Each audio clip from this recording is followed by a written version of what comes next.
The old folks, you had a board across there without even a spring seat. And the one I learned to ride in when I was a kid, my great uncle farmed on my grandmother's land out there and had a wagon similar to that. And he just had a board across there with a blanket wrapped around it. And if it rained, he'd turn it over. And when it got dry, he'd turn it back over, parked outside. But that is the old time farm wagon, and the cotton frames are underneath this other wagon over here. There's two sets of cotton frames. Some 2-footers are on the bottom and 1-footers above, so you can go 5 feet high on this wagon with cotton frames. And putting these rods through there, called wagon rods, and you put them through there all the way up, and as you gather the cotton, well, they take this double tree off and prop it under the tongue right here, tongue up in the air, and then you take some of those cotton scales back there, hang on the end of it, and as the pickers brought in their cotton, well, you'd write it down. You'd write down the amount of cotton that they had, and they'd dump it in the wagon and go back and get some more. And when you got about 1,800 pounds of cotton in that wagon, and usually a 10 or 12 foot bed, that's a 12-foot bed, that would be about 1,800 pounds of cotton to go to the gin. And when you went to the gin, then you would have a 500-pound bale. You have to live with Jack Russell. Jack Russell doesn't give up. He has found something, and he'll be there until he catches it. I've seen him go 5 or 6 hours to get a skunk, but I've seen him kill 5 skunks. Get them by the back of the neck and beat them to death on the ground. I call him Jack Daniels, but he's a Jack Russell. But anyway, that's the way those were. And that's mostly what East Texans used them for, except to gather corn. They took one side of the cotton frames off, and they put one set of cotton frames over here as a bang board. And if you were gathering corn, well, usually the children would get the down row because the mules knocked 2 rows over. But the men and adults and women stood out here and threw the corn in the wagon and hit that bang board. But a wagon load of corn is only about this deep, because when you get that much corn in there, you've got a heavy load. It's a lot heavier if you shuck it like they do up north. And you get up in the plains, Kansas, Nebraska, Dakota, they shuck it as fast as they gather it and throw it. Because I know of a case where a man named Dutch Horsham out at Cooper, Texas, he and his buddy in the hard times of the 30s came through here and wanted a job. A lot of children, a lot of young boys especially, were looking for anything to do because mom and dad could hardly afford to feed them. And he stopped in Cooper, Texas, and a farmer out there in the Blackland put him to work. He said, "Yeah, I need help, and I'll hire both of you." He said, "Today, matter of fact, the first thing I want y'all to do is hitch that team and go get a load of corn out of the field." And they came to the house in about 3 hours. He said, "Well, where's the wagon?"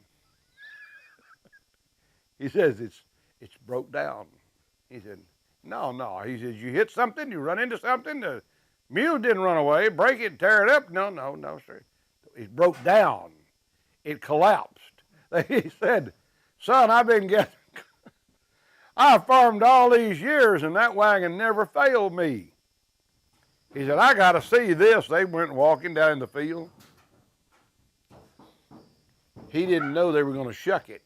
And when they shucked it, it made it about twice as heavy. So when they got what they considered a big, heavy, full load, they had more than that old wagon would take, and the braces split out from under it.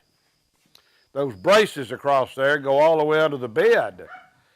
And that wagon bed had just sunk in the middle and crushed and caved in. So they had to, from then on, he said, "Go get me half a load of corn." Go get me half a load of corn. That's a good, that sure enough belonged to an old-time melon man, though, Mr. Archie Hurd. And there were 2 more feet, like this much of the bed behind the bed here, and it had no frames on it. It just was a flat bed, and he could sit on the back of that, and he could holler at his team, and they would go up through the melons because he'd go down there early that morning and he'd gather his melons and bring them out. In watermelons, you plant about 3 or 4 rows and then you skip a row. That's your hauling row. And you bring them out. 2 rows on each side come out to the haul row in piles. And you go down through there and you stop at the piles and load your melons. And when you go around and go down the other haul row, and the ones that were ripe that you gathered and brought out and stacked, you picked them up. Well, his horses, he worked great big old horses. One of them was a great big draft horse. One wasn't that big, but he could sit back there, get up there, whoa, and they'd go from pile to pile to pile. The lines were tied up there. The lines were, I don't know what he had. I put this on here. I smoothed it off, shaved the corner. I tie my lines good and tight there because you want them to be still. Especially, you set this brake, all right, and then it won't roll.